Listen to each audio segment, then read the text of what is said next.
Good morning, everyone. I hope you all are fine and are paying attention to your studies at home. And now you have very less time to prepare for exams, so you better be very good with your preparations. Okay, because this is your final exam, it's the last chance to prove whatever you have studied the whole year. Okay, so prepare well.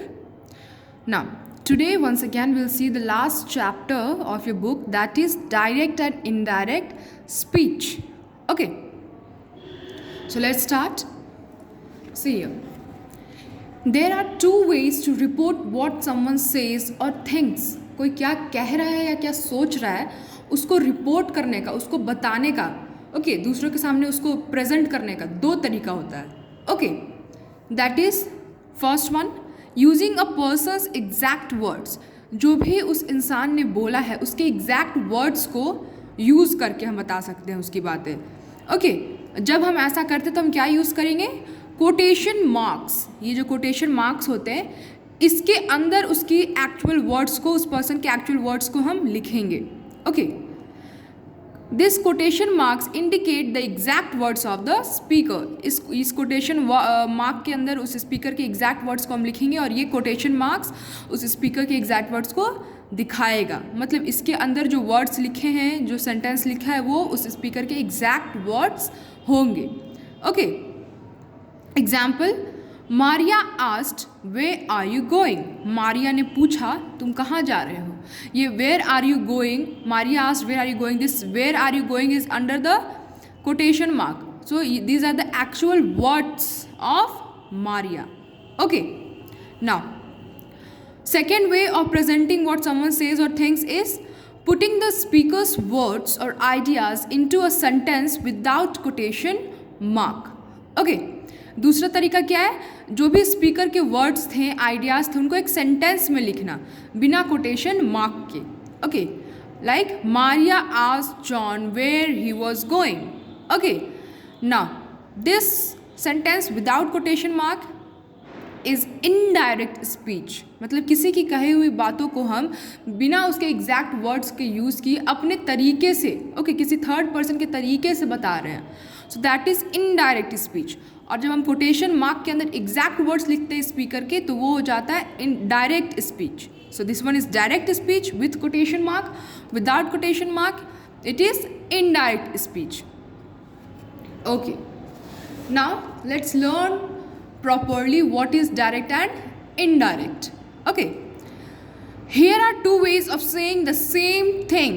Direct indirect cheese speech में हम अलग अलग चीज़ें नहीं बोलते, same sentence को अलग तरीके से बोलते हैं. ओके, एक सेंटेंस में जो डायरेक्ट स्पीच में उसमें क्या है, एग्जैक्ट वर्ड्स ऑफ स्पीकर, और जो इनडायरेक्ट है उसमें हम इनडायरेक्टली जो स्पीकर ने बोला है उसको बताते हैं इनडायरेक्टली बिना उसके एक्चुअल वर्ड्स को यूज़ किए. Understood? First, direct. The girl said I am sorry. लड़की ने बोला आई एम सॉरी. ये आई एम सॉरी लड़की ने बोला, एग्जैक्ट वर्ड्स है लड़की के, जैसे उसने बोला सॉरी वैसे. Okay, it is this. और हमेशा याद रखना ये जो एग्जैक्ट वर्ड ऑफ स्पीकर होता है, डायरेक्ट स्पीच जो होता है, it is always under quotation mark and is separated. बाकी के सेंटेंस से सेपरेटेड होता है कॉमा से. अंडरस्टूड? देखो, सेट के बाद कॉमा है, उसके बाद इन्वर्टेड कॉमा के अंदर क्या है, आई am sorry. So this is the recognition. कैसे आप पहचानोगे कोई डायरेक्ट स्पीच में है? जब जो एक्चुअल वर्ड ऑफ स्पीकर है वो इन्वर्टेड कॉमास कोटेशन मार्क के अंदर होंगे और बाकी के सेंटेंस से कॉमा से सेपरेटेड होगा. मतलब ये क्या हो गया, direct speech. This is the recognition, this is the way how you will recognize that the sentence is in direct speech. Now indirect speech, same cheese. The girl said I am sorry, same बात हम इसमें बता रहे हैं but दूसरे तरीके से. यहाँ पे क्या हो जाएगा, द गर्ल सेड दैट. ये जो डायरेक्ट स्पीच में के अंदर जो ये इन कोटेशन मार्क के अंदर जो वर्ड्स हैं ये कॉमा से सेपरेटेड थे. अब ये कोटेशन इनडायरेक्ट स्पीच में जब ये चेंज होगा तो ये कोटेशन मार्क हट जाएगा और ये कॉमा भी हट जाता है. कॉमा की जगह एक कंजंक्शन आ जाता है दैट. ओके, कॉमा की जगह क्या आ जाएगा, दैट. और इन्वर्टेड कॉमास को हम रिमूव कर देते हैं. Understood? So the girl said that she was sorry, लड़की ने बोला कि वो सॉरी है। दोनों सेम चीज़ हम बता रहे हैं बट बोलने का तरीका अलग है। This one is direct, this one is indirect. Okay, I का क्या हो जाएगा? शी, क्योंकि हम अपने तरीके से बता रहे हैं, लड़की डायरेक्टली नहीं बोल रही है। ओके, तो यहाँ पे शी हो गया। एम, और टेंसेस कैसे चेंज करना मैं अभी आपको बताऊंगी। For this sentence you see am मतलब प्रेजेंट टेंस में है, सिंपल प्रेजेंट टेंस, उसको हम सिंपल पास्ट टेंस में चेंज करेंगे तो क्या हो जाएगा? एम का was, sorry sorry. Understood? So this is the way how you change the sentence from direct to indirect. Understood? Now, when we use the actual words of a speaker, we put them in inverted commas. This is called direct speech. मैंने अभी तुरंत बताया कि जब हम actual word of a speaker का use करते हैं तो उसको हम हमेशा inverted commas के अंदर रखेंगे और बाकी के सेंटेंस से उसको क्या से सेपरेट करेंगे? कॉमा से, और उसको हम क्या बोलते हैं? Direct speech. Now, when we report what the speaker said without quoting his exact words, we do not use inverted commas. This is called indirect speech. I hope you have understood completely what is direct and indirect. Now, what are the rules that you have to follow from while changing direct into indirect? Let's see the rules. अब हम rules देखें. Okay. So listen carefully.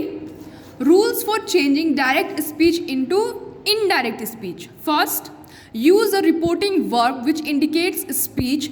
Make sure to use the simple past form of this verb. Okay, हमेशा reporting verb, ये जो reporting verb होता है वही बाकी का जो स्पीच होता है उसको इंट्रोड्यूस करता है, लाइक सेड। ओके, सेड क्या हो गया यहाँ पे? Reporting verb. ये यहाँ पे क्वेश्चन, यहाँ पे एग्जाम्पल देखो। ओके, ये जो सेंटेंस है, the girl said I am sorry, ये जो सेड होता है ना, this is reporting verb. Okay, यही जो है इंट्रोड्यूस कराता है रिपोर्टिंग स्पीच को। इन्वर्टेड कॉमा के अंदर जो भी लिखा रहता है that is called as reporting speech. और ये रिपोर्टिंग स्पीच के पहले जो वर्ब रहता है दैट इज यहाँ पे जो सेड है ये वर्ब है, this verb is called reporting verb. Reporting verb and inverted comma के अंदर जो लिखा रहता है sentence that is reporting speech. Understood? So हम हमेशा रिपोर्टिंग स्पीच को इनडायरेक्ट में जब कन्वर्ट करते हैं तो हमेशा उसके पहले रिपोर्टिंग वर्ब का यूज़ करेंगे। Understood?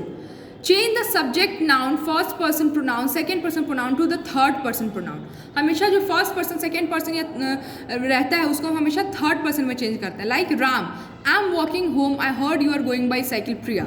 Ram said that he, first person था आई, यहाँ पे ही क्या हो गया? थर्ड पर्सन हो गया। was walking home, he added that he had heard Priya. Understood? तो हमेशा फर्स्ट पर्सन प्रोनाउन को या सेकेंड पर्सन प्रोनाउन को हमेशा हम थर्ड पर्सन प्रोनाउन में चेंज कर देते हैं। आई का क्या हो जाएगा? ही। अगर यहाँ पे ये लड़की के लिए आई यूज़ हुआ था तो क्या हो जाता? शी। अंडरस्टूड? वी का क्या हो जाएगा? They. So this all you have to keep in mind. जो भी प्रोनाउन है फर्स्ट या सेकेंड पर्सन उसको हमेशा थर्ड पर्सन में चेंज कर देंगे। Now how you have to change the tense. Direct speech से इनडायरेक्ट स्पीच में जब आप चेंज करोगे सेंटेंस को तो टेंस कैसे चेंज होगा ये याद करना है आपको। ओके, सिंपल प्रेजेंट टेंस क्या में चेंज हो जाएगा? सिंपल पास्ट टेंस में। Like I am a teacher, I, he said that he was a teacher.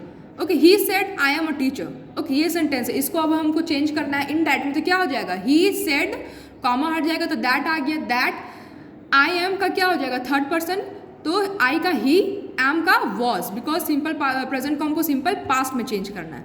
Understood? तो he said that he was a teacher. Now present continuous में अगर दिया हुआ है टेंस डायरेक्ट स्पीच में तो इनडायरेक्ट स्पीच में जब हम चेंज करेंगे तो क्या हो जाएगा? Past continuous. Okay, present perfect में दिया हुआ है तो जब हम इनडायरेक्ट में चेंज करेंगे तो हो जाएगा past perfect. Present perfect continuous दिया हुआ है तो क्या हो जाएगा? Past perfect continuous. अगर डायरेक्ट स्पीच में पास्ट सिंपल है, मतलब सिंपल पास्ट टेंस में है, like I bought a new house, तो जब हम उसको इनडायरेक्ट में चेंज करेंगे तो उससे एक डिग्री ऊपर क्या? पास्ट परफेक्ट में चेंज हो जाएगा। अंडरस्टूड? मतलब जो भी है, जो भी प्रेजेंट टेंस में दिया हुआ है जस्ट उसका पास्ट टेंस में चेंज कर देना है वर्ब को। और अगर पास्ट में दिया हुआ है सिंपल पास्ट में तो एक डिग्री ऊपर पास्ट परफेक्ट में। अगर पास्ट कॉन्टिन्यूअस में दिया हुआ है तो पास्ट परफेक्ट कॉन्टिन्यूअस में। पास्ट परफेक्ट में दिया हुआ है तो उसको नहीं चेंज करेंगे टेंस को, पास्ट परफेक्ट ही रह जाएगा। पास्ट परफेक्ट कॉन्टिन्यूअस में भी दिया हुआ है तो same, no change, past perfect continuous ही रह जाएगा। So that's all about direct and indirect which you have to keep in mind, and if you learn all these concepts you can easily change any sentence from direct to indirect. Understood? I hope you will have understood all the concepts. Thank you, and please revise it properly.